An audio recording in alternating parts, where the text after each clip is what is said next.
தேவன் ஒரு நீதி உள்ள நியாயாதிபதி. Welcome to today's program. பல கேள்விகள் இருக்குது.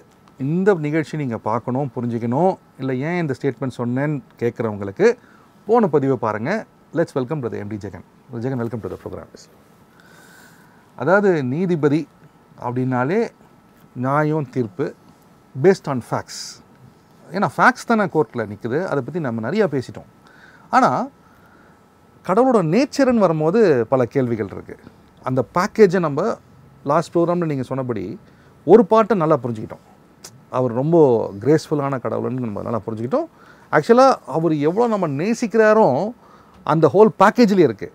ஆனால் இந்த ஜட்ஜ்மெண்ட், காட்ஸ் ஹோல் பேக்கேஜ் இல்லை பைபிளை நான் ஃபுல்லாக புரிஞ்சுக்கணுன்னா எந்த பேசிஸில் நம்ம இந்த ஸ்டேட்மெண்ட்டை சொல்கிறோம் அப்படின்றது ஒரு கேள்வியாக வைக்கிறேன்.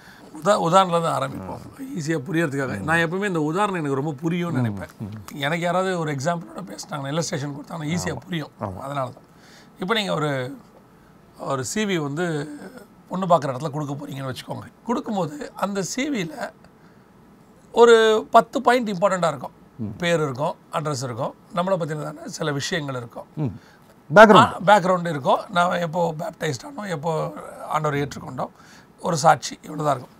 அதில் நீங்கள் பிஏல என்ன மார்க் எடுத்தீங்க, அப்புறம் நீங்கள் ஸ்போர்ட்ஸில் என்ன சர்டிஃபிகேட் வச்சுருக்கீங்க, இதை பற்றி ஏதாவது இருக்குமா? அதில் எதுவுமே இருக்காது. வெரி இம்பார்ட்டண்ட்டாக உங்களை பற்றி அந்த வீட்டுக்கு என்ன தெரிய விரும்புகிறீங்களோ அதில் அதை நீங்கள் கொடுத்துருவீங்க இல்லையா? அதே மாதிரி தான் ஒரு ப்ரோக்ராம் நீங்கள் போகிறீங்க, உங்களை பற்றின ஒரு செமினாருக்கு ஒரு பேம்ப்ளெட் போடுறாங்க, அதில் உங்களை ஒரு ரைட் அப் கொடுப்பாங்க, பேசிக்காக கேட்பாங்க. ஆமாம், அந்த ரைட் அப்பில் உங்கள் வண்டி நம்பரு, உங்கள் லைசன்ஸ் எதுவும் போட போகிறாங்க, நீங்கள் என்ன சாப்பிட்டீங்க, எதுவுமே இருக்காது. உங்களை பற்றின இம்பார்ட்டண்ட்டான ஒரு 10 லைன் ஒரு இன்ஃபர்மேஷன். ஹோலி ஸ்பிரிட் பற்றி ஏன்னா அந்த பைபிள் முழுக்க ஹோலி ஸ்பிரிட் எழுதுனது. ஆமாம், it is inspired by the holy spirit. ஆமாம், 2 தீமோத்தேயு 3:16 அது தெளிவாக இருக்குது. இது ஜான் 3:16 கேள்விப்பட்டிருக்கேன். இது வந்து 2 தீமோத்தேயு 3:16. இதுவும் ஒரு முக்கியமான ஒரு foundation, very important verse, base of the Bible. கவனிங்க நேயர்களே, ஜான் 3:16 நிறைய பேசிட்டோம், அது உண்மைதான், ஃபேக்ட் தான். ஆனால் பிரதர் சொல்கிறது 2 தீமோத்தேயு 3:16. ஏன்னா இந்த டோட்டல் வேர்சஸ் பழைய ஏற்பாடு, புதிய ஏற்பாடு, இந்த ஒரு குரூப் இருக்குது, பழைய ஏற்பாடுலாம் முடிஞ்சிச்சு, தேவையில்லை அப்படின்னு சொல்லி இயேசு சொல்லவே இல்லை. எனக்கு சமீபத்தில் ஒரு காரியம் ஆண்டவர் சொல்லி கொடுத்தாரு, புதியவைகளையும் பழையவைகளையும் நீ எடுத்துக்கணும்னாரு. அப்போ பழசுனா பழைய ஏற்பாடு. இன்ஃபேக்ட் நம்ம போன எபிசோடில் ஒரு ஓல்ட் டெஸ்டமெண்ட்டில் ஒரு நியூ டெஸ்டமெண்ட் இருக்குன்னு நம்ம பேசியிருக்கோம். இன்றைக்கி ஒரு குரூப் வந்து ஓல்ட் டெஸ்டமெண்ட் வேணான்னு சொல்லிகிட்டே இருக்காங்க. அப்போது இந்த ஓல்ட் டெஸ்டமெண்ட்டும், ஏன்னா இப்போ 2 தீமோத்தேயு 3:16 இருக்கு இல்லையா, வேத வாக்கியங்கள்லாம் தேவ ஆவியானவர் கொடுத்ததுன்னு சொல்கிறாருல்ல, பவுல் அப்போ சொல்லும் போது நியூ டெஸ்ட்மெண்ட் இல்லை, கம்பைலே ஆகலை, அப்போ தான் எழுதிக்கிட்டு இருக்கிறாங்க ஒருத்தர் ஒரு மூலையில். அப்போ அவர் சொல்கிற வேத வாக்கியம் வந்து ஓல்ட் டெஸ்ட்மெண்ட். வேத வாக்கியங்கள் எல்லாம் தேவ ஆவியானவரோட அருளப்பட்டிருக்கிறது. அப்படின்னா என்ன அர்த்தம்? டோட்டல் பைபிளுமே ஹோலி ஸ்பிரிட்டால் கொடுக்கப்பட்டது. அப்போ அந்த ஹோலி ஸ்பிரிட்டை பற்றி ஒரு ரைட் அப் கொடுக்குறாரு கிரைஸ்ட். என்ன சொல்கிறாரு? அவர் வரும்போது ஜான் 16ல் 7-8 verses நீங்கள் வாசிக்கும் போது, பர்டிகுலராக 8 verse வாசிக்கும் போது அவர் சொல்கிறாரு, அவர் வரும்பொழுது பாவத்தை குறித்தும் நீதியை குறித்தும் நியாய தீர்ப்பை குறித்தும் உலகத்தை கண்டித்து உணர்த்துவார். ஓகே, ஸோ அவர் வரும்போது இந்த 3 பேக்கேஜ் ரொம்ப முக்கியமான ஃபவுண்டேஷன். அவரை பற்றி சொல்லும் போதே இந்த 3 வேர்டை சொல்லிடுறாரு, பாவத்தை குறித்து, நீதியை குறித்து, நியாய தீர்ப்பை குறித்து. இந்த 3ல் ஒன்று தான் நியாய தீர்ப்பு, ஜட்ஜ்மெண்ட். ஹோலி ஸ்பிரிட்டோடைய டீச்சிங்கில் மிக முக்கியமானது 3 பார்ட். இன்னும் சொல்ல போனால் அந்த 3 தான் டீச்சிங்கே. இந்த 3 பேஸில் தான் டோட்டல் பைபிளுமே இருக்கும். ஓகே, ஃபவுண்டேஷன் அது டோட்டல் பைபிள் ஃபவுண்டேஷன். அதுக்கு மேலே கட்டியிருக்கிறது எல்லாமே இந்த 3 வேர்டுக்கு மேலே தான் இருக்கும். எப்படிங்க நீங்கள் சொல்கிறீங்க அப்படின்னு கேட்டிங்கன்னா, ஒரு உதாரணத்துக்கு நான் சொல்கிறேன். இந்த பைபிளுடைய முதல் பிரசங்கியார் யாருன்னு எடுத்திங்கன்னா ஏனோக்கு. ஆமாம், யூதா 14-15, யூதா 14 and 15ல் ஏனோக்கை பற்றி சொல்லப்பட்டிருக்கு. அவர் வந்து அன்றைக்கி மினிஸ்ட்ரி பண்ணியிருக்கிறார். ஆமாம், 1000 பரிசுத்தவான்களோடு தேவன் பூமியை நியாயம் தீர்க்க வருகிறாருன்னு தான் அவர் ஃபஸ்ட்டு பிரசங்கம். இத்தனைக்கும் அது பிகினிங்லேயே வருது, பிகினிங்லேயே. and he walked with God. ஆமாம், good word, walked with the God. அப்போ walk with the Godோடு இருக்க, தேவனோடு நடக்கிற ஒரு மனுஷன், சஞ்சரிக்கிற ஒரு மனுஷன் எதை பற்றி பேசியிருக்கிறாருன்னா ஜட்ஜ்மெண்ட் பற்றி பேசியிருக்கிறார். இது எப்போ பேசியிருக்காருன்னு நீங்கள் கேட்டிங்கன்னா, குறைஞ்சபட்சம் உலகம் உண்டாகி ஒரு 1500 வருஷத்துக்குள்ளே பேசியிருக்கிறார். பிகினிங். ஆமாம், ஏன்னா 1700வது வருஷத்துக்குள்ளேயே ஜலப்பிரளயம் வந்துடுச்சு. இவர் பேசி 600 வருஷம் கழிச்சு தான் ஜலப்பிரளயம் வந்துச்சு. ஸோ கணக்குப்படி பார்த்தா இவர் ஒரு 1000 1100 வருஷத்துக்குள்ளே அதை பேசிட்டார். அடுத்த பிரசங்க யார்? நோவா. நோவா பற்றி பார்த்தீங்கன்னா 2 Peter 2:5 இருக்கு. பூர்வ காலத்தை தப்ப விடாமல் அந்த வசனம் இருக்கும். அதில் நீதியை பிரசங்கித்தவனாகிய நோவா, ரைச்சியஸ்னஸ். அப்போ ஃபஸ்ட்டு பேசப்பட்டது ஜட்ஜ்மெண்ட், ரெண்டாவது பேசப்பட்டது நீதி, ரைச்சியஸ்னஸ். அதுக்கப்புறம் லா வந்துருச்சு. லா வந்துட்டாலே அங்கே ஜட்ஜ்மெண்ட் வந்துருச்சு இல்லையா? இந்த ரெண்டுத்தை பேஸ் பண்ண ஒரு பிளெஸிங் இருக்கு. நான் சொல்கிறபடி நீ செஞ்சினா உனக்கு ஆசீர்வாதம், செய்யாவிட்டா நியாய தீர்ப்பு. அப்போ அவர் என்னென்னலாம் சொல்கிறாருன்னு பார்த்தீங்கன்னா இந்த நீதியை பேஸ் பண்ணி இருக்கும். இப்போ ஆபிரகாம் கர்த்தரை விசுவாசிக்கிறார். ஆபிரகாமுடைய ஸ்பெஷாலிட்டி விசுவாசம் தானே. அதை பற்றி பைபிள் சொல்லுது, ஆபிரகாம் கர்த்தரை விசுவாசித்தான், அது நீதியாக எண்ணப்பட்டது. அப்போ எல்லாமே பேஸ் எதில் இருக்குது? நீதியில் இருக்குது. நியூ டெஸ்ட்மெண்ட்டுக்கு வந்துருங்க இல்லை, அதுக்கப்புறம் வந்து எல்லா ப்ராஃபட்ஸு அத்தனை பேருமே ஜட்ஜ்மெண்ட்டை பற்றியும் நீதியை பற்றியும் ஒழுங்கு பண்ணுறதை பற்றியும் தான் பேசியிருக்கிறாங்க. அப்படி பண்ணால் என்ன ஆசீர்வாதம்னு அவங்க பேசியிருக்காங்க. நியூ டெஸ்ட்மெண்ட் ஃபஸ்ட்டு பிரசங்கர் ஜான் த பேப்டிஸ்ட், யோவான் ஸ்நானகர். அவருடைய முதல் பிரசங்கம் மனம் திரும்புங்கள் பரலோக ராஜ்யம் சமீபத்தில் இருக்கிறது, பாவத்தை குறித்து. சரி, நீங்கள் மனம் திரும்பலைன்னா நல்ல கனி கொடாத மரங்கள்லாம் வெட்டுண்டு அக்கினியில் போடப்படும், ஜட்ஜ்மெண்ட். இப்போ ஜான் வந்து என்ன கொடுக்குறாரு எல்லாருக்கும்? பேப்டிசம். பேப்டிசம் பற்றி இயேசு சொல்கிறாரு, இப்பொழுது இடம் கொடு, இது எல்லா நீதிக்கும் ஏற்றதாக இருக்கிறது. அப்போ ஜான் பிரசங்கம் பண்ணது பாவத்தை குறித்து, செய்தது நீதி. அப்படி ஃபாலோ பண்ணாட்டி வரப்போகிறது நியாய தீர்ப்பு. மூணையும் சொல்லுவார் அந்த இடத்துல. கிரைஸ்ட் அடுத்து மனம் திரும்புங்கள் பரலோக ராஜ்யம் சமீபத்தில் இருக்கிறது. அடுத்து அவரும் ஞானசானம் கொடுக்குறாரு. அதையும் கேட்காதவங்களுக்கு ஐயோன்னு சொல்லிட்டு போயிட்டார். நீங்கள் டோட்டல் பைபிள் எடுத்துக்கோங்க, நியூ டெஸ்ட்மெண்ட்டோடைய நிருபங்கள் எடுத்துக்கோங்க, லெட்டர்ஸ் எடுத்துக்கோங்க, எல்லாமே இந்த 3 பேஸில் தான் இருக்கும். சரியா? அப்போது இந்த பைபிளை வச்சு பிரசங்கம் பண்ணுற ஏன் பிரசங்கம் எப்படி இருக்கணும்? இந்த பேக்கேஜ் தான் இருக்கணும். இந்த பேக்கேஜ் தானே இருக்கணும். இந்த பேக்கேஜ் இல்லாமல் வேற ஒன்று வருதுன்னா, அப்போது நான் அரிசியை எடுத்துட்டு சமைக்க போகிறேன், நான் என்ன வேணாலும் சமைக்கலாம், ஆனால் அது உள்ள என்ன இருக்கணும்? அரிசி இருக்கணும்ல. நீங்கள் அரிசியை அரைச்சி தோசையாக செய்யுங்க, இல்லை அரிசியை அரைச்சி இட்லியாக செய்யுங்க, இல்லை அரிசியை பொங்கலாக செய்யுங்க, ஆனால் பேஸ் என்னவா இருக்கணும்? அரிசி தானே. அப்போ இந்த 3 இல்லாமல் ஒரு பிரசங்கம் வருதுன்னா அது எங்கேருந்து வருது? அதுதான் இன்னைக்கு மிகப்பெரிய கொஸ்டினாக மாறுது. இந்த 3க்குள்ளே இருந்தால் ஆவியானவர் சபைகளுக்கு சொல்லுகிறதை காது உள்ளவன் கேட்க கடவன். ஏன்னா 7 சபைக்கும் திருப்பி ஆவியானவர் சொல்றாரு. அதுவும் இல்லாமல் மேற்கொள்ளுன்னு வருது. அப்போ ஜெயம் கொள்ளுகிறவன் எவனோ. ஆவியானவர் பேசினாருன்னா சபைக்கு சொன்னா இந்த 3 பேஸ்ல இருந்தானே வரணும். கீழ்ப்படிதல் வரணும், அது நீதி. கீழ்ப்படுறது எல்லா நீதிக்கு ஏற்பட்டதா இருக்கு. விசுவாசத்தை பற்றி பேசணும், பரிசுத்தத்தை பற்றி பேசணும். இது எல்லாத்தையும் பேசுறதுன்னு ஆவியானவர் பர்டிகுலராக நியாய தீர்ப்பை பற்றியும் பேசணும். இந்த டோட்டல் பைபிளில் 20% செகண்ட் கம்மிங்கை பற்றியும் நியாய தீர்ப்பை பற்றியும் இருக்குது. இவ்வளோ பேஸில் அதில் இருக்குது. ஆனால் நான் இதில் குறுக்கிட்டு ஒரு கேள்வி கேட்கணும்னு நினைக்கிறேன். ஒரு பிரசங்கர் வந்து பிரசங்கம் பண்ண போயிருக்காரு. ரொம்ப நீங்கள் சொல்கிற மாதிரி இந்த நியாய தீர்ப்பை பற்றி நீங்கள் இருக்கணும் அப்படிலாம் பிரசங்கம் ஒரு யங் ப்ரீச்சர் எல்லாம் பேசினவுடனே ஒரு வயசான ஒரு நபர் வந்தார். வந்துட்டு, ஐயா நீங்கள் நல்லா பண்ணீங்க, ஆனால் எங்கள் வாழ்க்கையே ரொம்ப பாரமாக இருக்குது, எங்கள் பாரத்து மேலே நாங்கள் வந்து இங்கே வரதே ஒரு ஆறுதலுக்காக வரோம், ஆனால் நீங்கள் வந்து பிரசங்கம்லாம் பண்ணும்போது எங்களுக்கு இந்த சுமைகளை பாரமாக எங்கேயாவது விட்டுட்டு நாங்கள் ஒரு எங்களுக்கு அவ்வளோ கஷ்டம் இருக்குது கிரவுண்டில், ஆனால் நாங்கள் வரும்போது நீங்கள் இதெல்லாம் வர சொல்லும் போது இன்னும் கஷ்டமாக இருக்குது அப்படின்னும் சொல்கிறத கேட்டிருக்கேன். இப்போ அந்த மாதிரி, அதாவது மக்களோட நிலைமை சொல்கிறேன், அப்படி இருக்குது. அப்போ எப்படி அதை பேலன்ஸ் பண்ணலாம்? ஒரு பையனுக்கு சாப்பிட வழி இல்லை, நான் பேரை கூட சொல்கிறேன், ஒன்றும் பிரச்சனை இல்லை, நல்ல விஷயந்தான். முன்னாள் முதல்வர் காமராஜர் அவர் ஒரு இடத்துக்கு போகும்போது ஒரு பையன் மாடு மேய்ச்சிட்டு இருக்கான். மேய்க்கும் போது, டே பள்ளிக்கூடம் போகாமல் மாடு மேய்ச்சிட்டு இருக்கிற அப்படின்னு உடனே, சோறு நீயா போடுவேன் அப்படின்னு கேட்டிருக்கான். இப்போ அவர் கேட்டிருக்காரு, சாப்பாடு போட்டால் நீ போவியா? இப்போ அவர் போன உடனே போவேன் அப்படின்னு உடனே, அப்போ தான் நமக்கு மதிய உணவு திட்டம்னு ஒன்று வருது, தமிழ்நாட்டுக்கே வருது. கோல்டன் பிளான், அது அற்புதமான பிளான். ஸோ அது வருது. வந்த உடனே அவன் இப்போ போகிறான். இப்போ அவருடைய நோக்கம் அவன் படிக்கிறதா சாப்பிட்றதா? அவர் நோக்கம் வந்து அவர் படிக்கணும்னு, அவன் படிப்புக்கு எது தேவையோ அதுதான் சாப்பாடு இல்லையா? அவர் ஸ்கூலுக்கு அனுப்பி போய் சாப்பிட்டு தூக்குடான்னு சொல்லல. இல்லை, நீ படிக்கிறதுக்காக நான் உனக்கு சாப்பாடு போடுறேன். இப்போ நீ மாடு மேய்ச்சி சாப்பிட்டு தானே போகிறேன். நீ போ அந்த சாப்பாடை நான் தரேன், நீ போய் படி. அப்போ பேஸ் என்ன? நீ வந்து படிக்கணும். சர்ச்சோட பேஸ் என்ன? அவன் வந்து பரலோகம் போகணும். பரலோகம் கூட்டு போகிறது தான் சர்ச்சோட பேஸ். நான் இங்கே வரும்போது எனக்கு ஆறுதல் தேவைப்படுது, நான் கொடுக்குறேன். யார் இல்லைன்னா இயேசு அன்பானவர், இயேசு பாவங்களை மன்னிக்கிறவர், துக்கங்களை வருத்தப்பட்டு வாரம் சுமக்கிறவர்களை நீங்கள் எல்லாரும் இணைத்து வாருங்கள். எல்லாம் இருக்கு. கிரைஸ்டோடைய அன்பை தவிர நீங்கள் உலகத்தில் அன்புடைய உச்சத்தை வேறு எங்கேயுமே போதிக்க முடியாது. கரெக்ட். ஆனால் வெறும் அன்பை சாப்பாடை போட்டுட்டு படிப்பு கொடுக்காட்டி உங்கள் பேஸே அடி வாங்கிடுது. பர்பஸ் டிஃபீட் ஆகிடுது.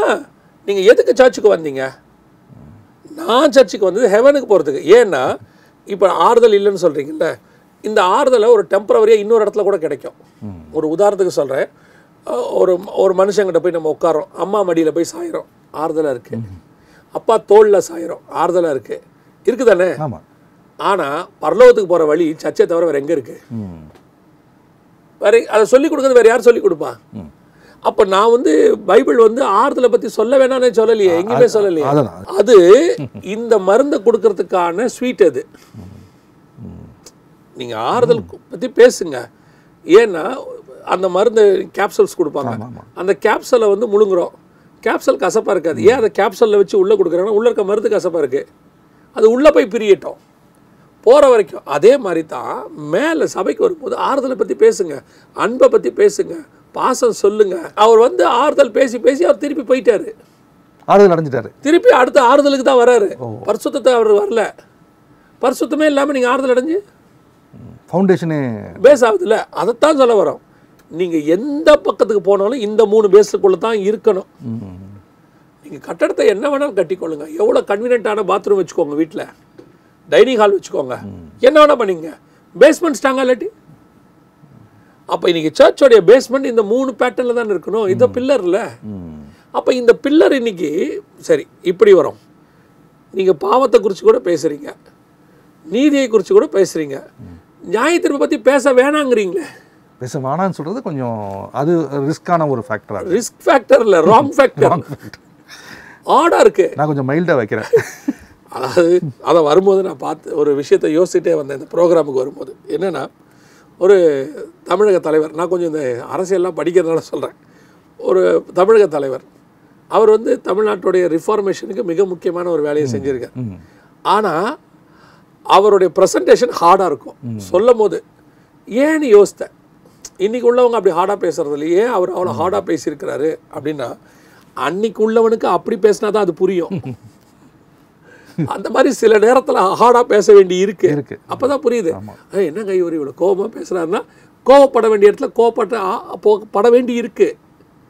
நான் எப்படி வந்துட்டு ஐயோ இவர் நல்லா திருடுங்க அப்படியே சொல்ல முடியும்? சிரிச்சுட்டே எப்படி சொல்ல முடியும்? அந்த இடத்துல திருடன் சொல்லும் போது கோவப்பட்டு தானே சொல்ல வேண்டியிருக்கு. அந்த மாதிரி தான் இப்போது நீங்கள் இந்த நியாய தீர்ப்பே வேணான்ட்டீங்களே, அதை பற்றி பேசாதீங்க. கர்த்தர் கிருபை உள்ளவர், இரக்கம் உள்ளவர். அப்போ எப்படி அவன் ஹெவனுக்கு ஜட்ஜ்மெண்ட்டுக்கு ரெடி ஆவான் இல்லையா? ஃபவுண்டேஷன் மிஸ் ஆகுது. சரி, நியூ டெஸ்ட்மெண்ட்டில் ஜட்ஜ்மெண்ட் பற்றி இல்லைங்கிறீங்களா? இல்லை நீங்கள் சொல்ல முடியுமா? இருக்கு. நீங்கள் காஸ்பல் எடுத்துக்கோங்க. காஸ்பல்லேருந்து கோ அண்ட் ஸ்பெல், அங்கேருந்து காஸ்பல்லேருந்து இது வரைக்கும் நீங்கள் ஜட்ஜ்மெண்ட்டை சொல்லாமல் ஒரு நிருபத்தை நீங்கள் காட்டிடுங்க. ஏதாவது ஒன்று காட்டிடுங்க. இயேசு வரார், பரலோகத்துக்கு கூட்டு போகிறார், பூமி நியாயம் தீர்க்கப்படுகிறது. இதில் ஏதாவது ஒன்று கண்டிப்பாக அங்கே இருக்க தான் செய்யும். அப்போ இன்றைக்கி நம்ம இந்த பேஸை விட்டுட்டு வெளியே போயிட்டோன்ற திருப்பி நீங்கள் ஆரம்பித்ததுலேருந்து வரேன். இந்த 3 இந்த ஜான் 16 அந்த சொன்ன வேர்டு 7 and 8 இதில் வந்து இந்த 3 பார்ட்டும் ஒரு மிகப்பெரிய ஒரு பேஸ் ஃபவுண்டேஷன். இந்த 3த்தில் நம்ம நேர்கள் வந்து தொடர்ந்து பார்க்குறாங்க. இதில் நம்ம மிஸ் பண்ணாமல் எதையும் நம்ம விடக்கூடாது. நம்ம இந்த 3த்தையும் அப்சர்வ் பண்ணி நம்ம என்ன செய்யணும் அப்படின்னு சொல்கிறவங்களுக்கு என்ன சொல்ல வரீங்க? நான் வந்து இப்போ தனித்தனி முறையில் இப்போ நான் எங்கே மாட்டிக்கிட்டு இருக்கிறேன்னு கேட்டிங்கன்னா, ஒரு இடத்துல நான் என்னமோ தனிப்பட்ட முறையில் விசுவாசிகளுக்கு போதிக்கிற மாதிரி நினைக்கிறேன். நான் சொல்லக்கூடிய டீச்சிங் எல்லாமே ஃபார் சர்ச். சர்ச்னா it's not based upon the denomination, not on the building, not the building, not about the denomination or anything, only based upon the congregation. ஜனங்களை குறித்து அதான் சர்ச். அவங்களுக்கு தான் நம்ம பேசுகிறோம். அப்போது சர்ச்சுக்குன்னு நம்ம சொல்லும் போது இது எல்லாருக்கும் தனிப்பட்ட முறையில் நான் சொன்னேன்னா இது என்ன ஆயிடுதுன்னு கேட்டால், இவர் ஜனங்களுக்கு டீச் பண்ணுறாரு. நம்ம வேலை அது இல்லை. அது ரொம்ப கஷ்டமான வேலையும். தனித்தனியாக ஒரு ஆளுக்கு போய் நம்ம டீச் பண்ணுறது. ஒரு சர்ச்சுக்கு பண்ணிட்டோம்னா 1000 பேருக்கு அட்டஸ்டச்சில் பண்ணி முடிச்சிடலாம். அது ரொம்ப ஈஸி, ஒரே எஃபர்ட். இப்போது சர்ச்சுக்கு நம்ம என்ன சொல்கிறோம் அப்படின்னு சொல்லி கேட்டிங்கன்னா, உங்களுடைய பிரசங்கம் அல்லது உங்களுக்கு கிடைக்கக்கூடியதான சர்மன் எண்ட் ஆஃப் த டே ஒரு டேக் அவேன்னு இருக்கும். எங்கே போனாலும் ஆமாம் ஆமாம், சர்ச்சுக்கு போய் என்ன டேக் அவே? ஒரு வீக்கில் அது பேட்டரி ரீசார்ஜ் மாதிரி தானே அது. ஆமாம், இந்த வாரத்துலேருந்து அடுத்த வாரத்துக்குள்ள உங்களை அடுத்த வாரத்துக்கு தேவையான சார்ஜை போட்டு அனுப்புறது. ஆமாம், ஒரு ட்ராவலுக்கு எப்படி நீங்கள் டேங்கை ஃபில் பண்ணிட்டு வண்டியில் போகிறீங்களோ அதே மாதிரி அடுத்த வாரம் உலகத்துக்குள்ளே ட்ராவல் பண்ணுறதுக்கு சர்ச் வந்து உங்களை ஸ்பிரிட் ஃபில்டாக அனுப்பணும். அப்போ அந்த ஸ்பிரிட் ஃபில்டாக அனுப்பணும்னா நீங்கள் கிடைக்கிறதான அந்த டேக்அவே இந்த 3 பேஸில் இருக்கா? ஆமாம், இந்த 3 பேஸில் இருந்தால் உங்கள் சோல் தப்பிச்சிரும். நீங்கள் உங்கள் பாடிக்கு தேவையான சர்மனை கேட்டு வெளியே போனீங்கன்னா இந்த சண்டே உங்கள் பாடி தப்பிச்சிரும், சோல் செத்துரும். இப்போ உங்கள் பாடி என்ன பண்ணாலும் சாவும் ஒரு நாள். எனிவே அது ஒன்றும் யூ cannot avoid it. ஆமாம், ஆனால் உங்கள் சோல் என்ன பண்ணாலும் சாவாது. ஒன்று ஹெவனுக்கு போகும், இல்லை ஹெல்லுக்கு போகும். ஸோ உங்கள் சாவாத சோலுக்கான ஃபுட் அங்கே கிடைக்குதா? நீங்கள் தான் உங்கள் பாடிக்கு தேவையான ஃபுட்டை தான் நீங்கள் உழைக்கிறீங்க. உண்மையாக உழைக்கிற எல்லாருக்கும் ஆசீர்வாதம் வந்துடுது. ஆமாம், உலகத்தார் கிரைஸ்ட அறியாதவங்களே உண்மையாக உழைக்கும் போது ஆசீர்வதிக்கப்படுறாங்க. Part of the life. ஆமாம், லைஃப். அப்போ நீங்கள் உண்மையாக உழைக்கும் போது உங்களுக்கு அது கிடைக்க போகுது. அப்போ நீங்கள் சர்ச்சுக்கு எதுக்கு போகிறீங்க? உங்கள் சோலுக்கான ஃபுட்டுக்கு தான் அங்கே போகிறீங்க. அங்கே போய் உங்கள் பாடிக்கான ஃபுட்டையே வாங்கிட்டு வந்தீங்கன்னா என்ன அர்த்தம்? இன்னும் சொல்லப்போனால் பரிசுத்தாவி நிரம்பனவனாக இருந்தால், இல்லை ஒரு மேன் ஆர் உமன் பரிசுத்தாவி கேட்குறத நம்ம பெற்றுக்கொண்டா இட்டர்னிட்டிக்கே நமக்கு ஒரு சோல் வந்து ஃபீடிங், அந்த ஃபீடிங்கே வேற லெவலில் இல்லை. அவர் வந்து அதுக்கு தானே ஃபீட் பண்ணுறாரு. Is interested in your soul. Holy spirit பெறாதவனுக்கு பாடிக்கான ஃபுட்டு கிடைக்குது. இன்னும் கேட்டா நம்மளை விட நல்லா கிடைக்குது. ஆனால் உங்கள் சோலுக்கான ஃபுட்டை கொடுக்க தான் ஹோலி ஸ்பிரிட்டே உள்ளே வராரு. Spiritual growth. அப்போ அந்த சோல் சாப்பிட்டுச்சா இல்லையான்னு உங்களுக்கு தெரிய மாட்டேங்குது. இப்போ உங்கள் பாடி சாப்பிட்டுச்சா இல்லையான்னு 2 வேளையில் உங்களுக்கு தெரிஞ்சிடும். காலையில் நீங்கள் சாப்பிட்லன்னா மத்தியானம் டயர்டாயிடுவீங்க. ஆமாம், மத்தியானமும் சாப்பிட்லன்னா ரொம்ப டயர்டாயிடுவீங்க. இன்னைக்கு ஒரு நாள் சாப்பிடல, காலையில் எழுந்திரிக்கிறது கஷ்டமாக இருக்கும், கொஞ்சம் டயர்டாக இருக்கும். 2-3 நாள் சாப்பிடல, உங்கள் முகம் தானாக சொல்லும் நீங்கள் வீக் ஆகிட்டீங்க அப்படின்னு சொல்லி. பார்க்குறோம், கேட்பாங்க என்னப்பா டல்லாக இருக்க? ரிஃப்ளெக்ஷன் ஆன் த இதுனா. உங்கள் சோல் வீக் ஆனது எப்போ தெரிஞ்சிச்சு உங்களுக்கு? உங்கள் சோல் வீக் ஆனது உங்களுக்கு தெரியுமா? தெரியவே தெரியாது. யாருக்கு தெரியும் தெரியுமா? நல்ல ஹோலி ஸ்பிரிட்ல இருந்து காலையில் ப்ரேயர் பண்ணி பைபிள் வாசித்து அந்த ஹோலி ஸ்பிரிட்டோட வாக் பண்ணுறான்ல, அவனுக்கு தான் ஒரு நாள் சாப்பிடாட்டி அவனுக்கு தெரியும். இன்னைக்கு இப்போ ரீசெண்ட் டேஸில் நிறைய விசுவாசிகள் சொல்கிற ஸ்டேட்மெண்ட், நாங்கள் நிறைய இடத்துக்கு ட்ராவல் பண்ணுறோம், அதனால் சொல்கிறேன், all over the world travel பண்ணுறோம். நிறைய விசுவாசிகள் சொல்கிற ஒரு ஸ்டேட்மெண்ட், எங்கள் சர்ச்சில் எங்களுக்கு ஸ்பிரிச்சுவல் ஃபுட்டு இல்லை, கிடைக்க மாட்டேங்குது அப்படிங்கிறாங்க. நாங்கள் என்ன சொல்கிறோம், கிடைக்கும். அங்கே தான் கிடைக்கும், வேறு இடமே கிடைக்காது. Search is the one and only place. And B loyal to the church. ஆமாம், அந்த சர்ச் போங்க, அங்கே கிடைக்கும். கிடைக்கலையா ப்ரேயர் பண்ணுங்க, அங்கே கிடைக்க வைக்க கர்த்தர் வல்லமை உள்ளவராக இருக்கார். இவங்க உடனே என்ன நினைக்கிறாங்கன்னா, இன்னொரு சர்ச் மாறிடலாமா? இன்னொரு சர்ச் போனீங்கன்னா அங்கேயும் கிடைக்காது, அடுத்த சர்ச் போவீங்க, குறை சொல்லிகிட்டே இருப்பாங்க. இப்போ கடைசியில் நீங்கள் என்ன ஆகிடுவீங்கன்னா, எந்த சர்ச்சுக்கு போனோம் எதுவுமே சரியில்லை. இப்போ நான் என்ன சொல்கிறேன், உலகத்தில் இருக்கிற எல்லா சர்ச்சும் ஏதாவது ஒரு ஃபால்ட்டோட தான் இருக்கும். சர்ச்சுங்கிறது பர்ஃபெக்டான பிளேஸ் இல்லை, பர்ஃபெக்ட் ஆக்கிற இடம். ஸோ அங்கே கொஞ்சம் பர்ஃபெக்ஷன் கம்மியாக தான் இருக்கும். ரெடி பண்ணுறதுக்கு தான் அங்கே வச்சுருக்கோம். மெக்கானிக் ஷாப்பில் போயிட்டு என்னங்க எல்லா காரும் ரிப்பேராக நிற்கிதுன்னு நீங்கள் ஒத்துப்பீங்களா? இல்லை ஹாஸ்பிட்டலுக்குள்ளே போயிட்டு ஏன் எல்லாரும் பேஷண்ட் மாதிரி படுத்துருக்காங்க, ஹாஸ்பிட்டல் சுகமாக்குற இடம் தானே, எல்லாரும் பர்ஃபெக்டாக இருக்கணும்னா ஆகிட்டு இருக்கான். இன்னும் சொல்ல போனால் ஜெயிலே கரெக்ஷன் சென்டர் தான் சொல்கிறாங்க. ஜெயில் கிடையாது, it is call correction centre. அங்கே போய் சரியாகி வெளியே வரலையும்.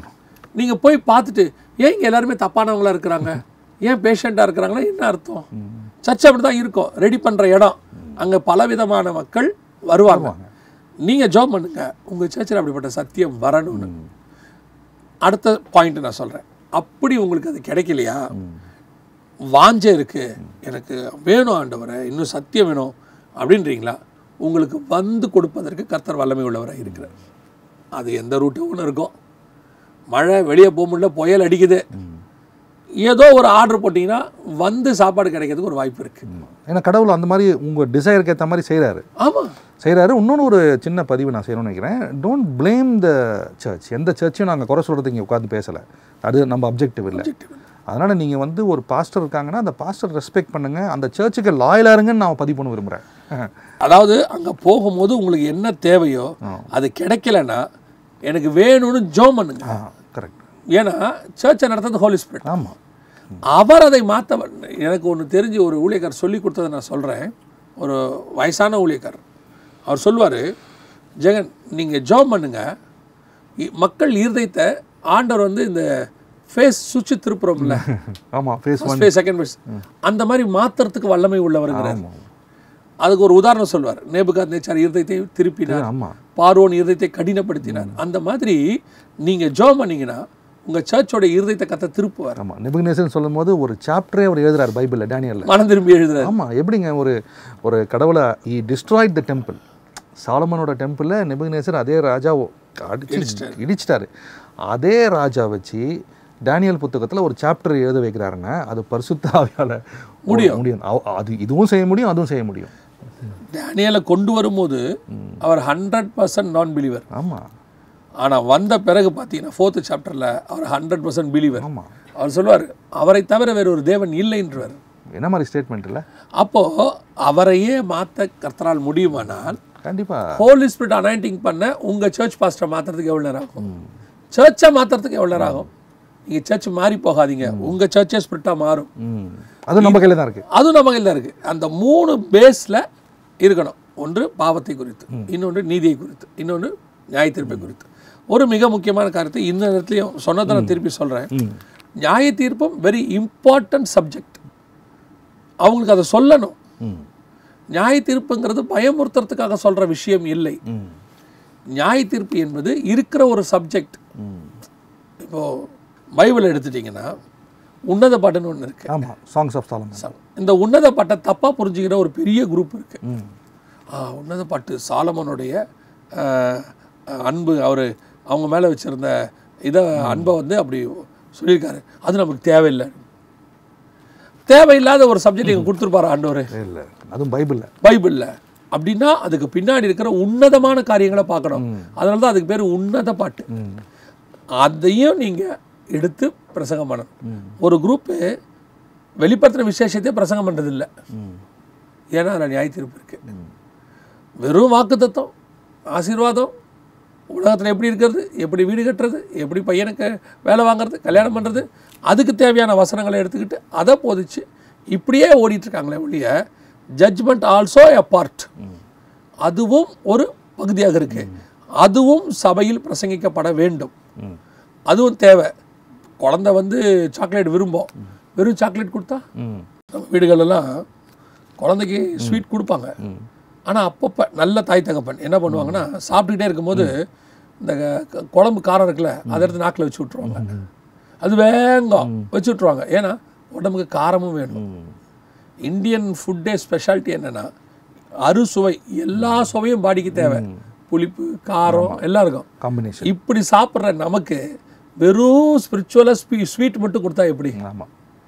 அப்போ இதை யார் கொடுக்கறது? கரெக்ட். இதையும் கொடுங்க. இது ரொம்ப இம்பார்ட்டன்ட். ஏன்னா அடுத்து வரப்போகிற சாப்டர் இதுக்கு தான் எக்ஸாம். நீங்கள் எவ்வளோ பெரிய ஆளாக இருந்தாலும் ஃபைனல் எக்ஸாம் இதை நீங்கள் பண்ணி தான் ஆகணும். 70-80 நாளும் கடைசியில் வந்து ஆண்டவர் சொல்கிறார், முடிவிலே கொண்டு வந்து நியாயத்தில் நிறுத்துவார். பிரசங்கில் ஆண்டவர் சொல்கிறார், நீ உன் கண்களின் இஷ்டப்படி நட, ஆனால் முடிவிலே அவர் நியாயத்தில் கொண்டு வந்து நிறுத்துவார். டோட்டல் பைபிள் எடுத்துக்கோங்க. 20ஆம் அதிகாரத்தில் எட்டர்னல் தொடங்கிறதுக்கு முன்னாடி ஜட்ஜ்மெண்ட்டோடு தான் எட்டர்னல் தொடங்குது. ஜட்ஜ்மெண்ட் இல்லாமல் எட்டர்னல் தொடங்கலை. அப்போ எட்டர்னலுக்குள்ளே நீங்கள் போகணும்னா ஜட்ஜ்மெண்ட்டை கிராஸ் பண்ணணும். ஜட்ஜ்மெண்ட்டை கிராஸ் பண்ணணும்னா சர்ச்சுக்கு ஜட்ஜ்மெண்ட் கிடையாதுன்றாரு. அப்படின்னா என்ன அர்த்தம்? சர்ச்சு ஜட்ஜ்மெண்ட்டை பேசி அதை கரெக்ட் பண்ணிருச்சுன்னா அந்த ஜட்ஜ்மெண்ட்டுக்கு அது போகாது. இல்லைன்னா இதுவும் அந்த ஜட்ஜ்மெண்ட்டுக்கு போகும். அதான் சொல்லுது. இந்த லாஸ்ட் 1 minute இருக்குது. இந்த 2 Timothy 3:16 சொன்னீங்க. John 3:16 நம்ம நிறையா பேசிட்டோம். நிறையா இருக்குது காமனாக. அற்புதமான வசனம் அது. அதில் வந்து ஒரு காஸ்பிளே இருக்குது. ஆனால் இது இன்னொரு ஆங்கிளில் இன்னொரு டைமென்ஷன் இருக்குது. கடைசி க்ளோசிங் கமெண்ட்ஸாக இந்த 2 Timothy 3:16 வந்து உள்ள லாஸ்ட் டேக்குவாக என்ன சொல்ல விரும்புறீங்க? சொல்லுது. இந்த வசனத்தை எதையுமே, இந்த பைபிளில் உள்ள எதையுமே ஹிஸ்ட்ரி புக்காகவோ, ஜாகிரஃபி புக்காகவோ, சாங் புக்காகவோ, பிளஸ்ஸிங் புக்காகவோ பார்க்காதீங்க. ஹோலி ஸ்பிரிட்டுங்கிற ஆத்தருடைய ஹார்ட்டாக பாருங்கள். இருதயத்தை. அவர் ஹார்ட்லேருந்து வெளிப்பட்டது தான் இது.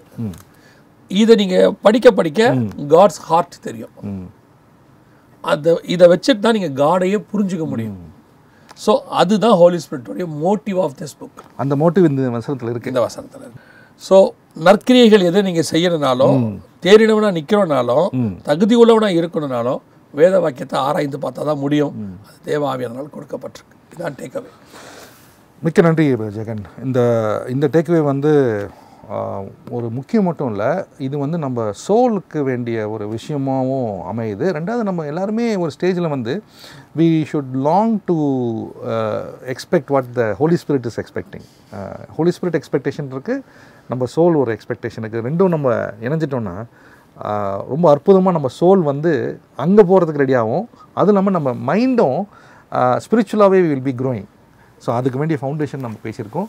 மிக்க நன்றி. அடுத்த நிகழ்வில் இன்னொரு கேள்வி, இன்னொரு பதில் எதிர்பார்க்கலாம். இந்த நிகழ்ச்சிக்கு நீங்கள் வந்ததுக்கு மிக்க நன்றி. I'll see you again in another interesting program, again with lot of questions. நன்றி, வணக்கம்.